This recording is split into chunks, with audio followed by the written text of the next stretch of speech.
Hola, ¿qué tal? Muy buenas noches. Mi nombre es Luis Arturo Espinosa Palacios, soy estudiante de consultoría jurídica. Actualmente estoy cursando el 10º semestre de mi carrera y en este momento les voy a hablar sobre qué es el terrorismo hacendario, también conocido en otros ámbitos como terrorismo fiscal. Primero que nada, hay que saber qué es la palabra terrorismo.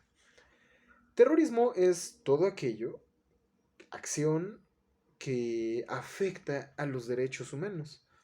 Am, Entonces, ¿qué sería terrorismo hacendario?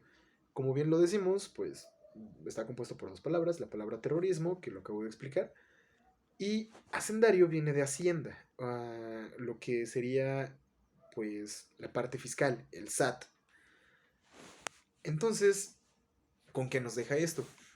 Hay varios tipos, bueno, de hecho, el terrorismo fiscal se centraliza en una sola cosa, que es dañar los derechos humanos de los contribuyentes.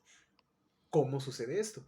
Bueno, pues con el cobro excesivo de algunos impuestos para cubrir el gasto público que lamentablemente se maneja de una mala manera, o haciendo una intromisión a los datos personales y a los derechos de los contribuyentes. En un momento vamos con esas cosas. Primero que nada, surge la primera pregunta. ¿Cuándo surge el terrorismo fiscal? Bueno, no hay un día en el que se diga, ok, este día surgió el terrorismo fiscal por tal cosa. No. El terrorismo fiscal surge siempre que el Estado, el Poder Ejecutivo, junto con los legisladores, reforman la ley del Código Fiscal de la Federación de una manera que es lastimosa hacia los derechos humanos.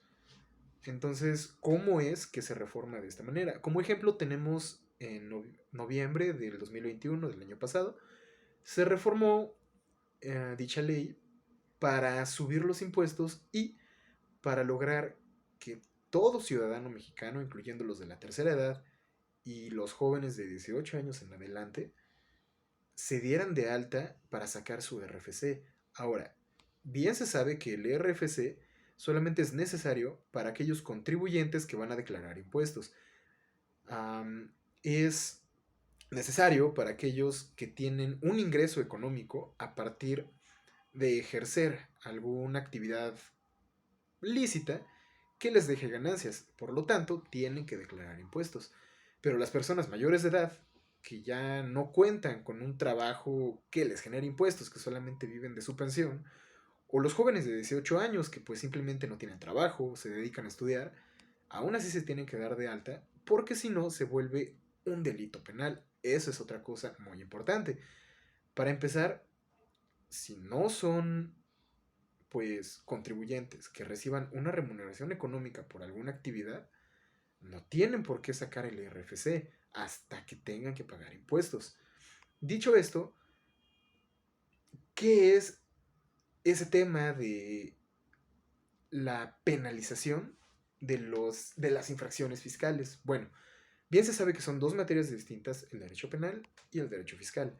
Las infracciones fiscales no tienen por qué meterse al ámbito penal, no debe por qué tener una sanción igual a los derechos, perdón, a los delitos penales, ya que pues ambas se regulan por distintas leyes. Pero con la reforma se pretende centralizar todas las infracciones hacia una misma pena. ¿Cuál es? La cárcel. Pero no tendría por qué ser así, ya que muchos empresarios, muchas personas morales y empresas en nuestro país van a ser pues revisadas, incluso pues juzgadas eh, de una manera culpable en el ámbito penal, aunque sean inocentes y no tengan algún delito o infracción fiscal, simplemente por pasarse, no sé, del término de revisión o por alguna falla en la declaración de impuestos. Y de ahí surge este llamado terrorismo fiscal.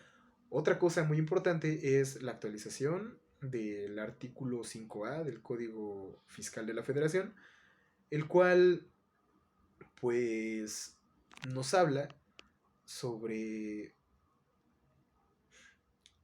sobre esto mismo, sobre el, ¿cómo se llama? Sobre la centralización de las infracciones a la materia penal. Otro artículo que se reformó es del artículo 40 al 45 del mismo código, que habla sobre los derechos del fisco. ¿Qué derechos son los que se le aumentaron, que en realidad son violatorios de derechos humanos? Bueno, pues entre ellos está el poder grabar a las personas físicas o morales, tomar fotos, tomar evidencias de sus bienes muebles e inmuebles. Claramente, si no se tiene el consentimiento de dicha persona, esto sería pues una clara violación de derechos humanos, ya que no se está permitiendo grabar y documentar los bienes y posesiones. En este caso, pues se le faculta con todo el derecho del mundo a las autoridades fiscales para poder grabar y documentar los bienes, pues, de las personas físicas y morales. Otro problema muy grande es que se les faculta para poder embargar bienes de terceras personas que sean conocidas de la persona física. ¿A qué se refiere esto? Ejemplo, si yo pues debo impuestos, no los declaro, por alguna razón tienen que embargarme un negocio y yo me escondo o doy de baja el negocio, lo cierro, pueden ir con terceras personas, ejemplo, mis padres, mis hijos, al, algún familiar en línea ascendente o descendente hasta el tercer grado, y embargarle sus cosas para cobrarse mi deuda. Eso claramente también es violatorio de derechos humanos porque la infracción la cometí yo, no otra persona. Entonces, a esa parte de cobrar a la de fuerza algunos bienes o hacer un control popular de las personas, pretendiendo que se registren en la plataforma del RFC, pues es el terrorismo fiscal. Ahora, si es terrorismo, ¿por qué no es ilegal? Bueno, por dos simples razones. En primera, no puede ser ilegal porque, pues la misma ley lo contempla. Si nosotros reformamos la ley del Código Fiscal de la Federación diciendo que pueden meterse a nuestra casa sin nuestro consentimiento, grabarnos y retirar bienes muebles, entonces pues no se está contradiciendo esa ley, por lo tanto no es ilegal, es completamente legal, aunque sí puede ser anticonstitucional, ya que pues en el artículo 16 de la Constitución mexicana claramente dice que ninguna persona puede ser molestada en su domicilio o con sus bienes y patrimonio. Por lo tanto, está siendo contraria a la Constitución, pero es legal porque está determinado en el código de esta materia.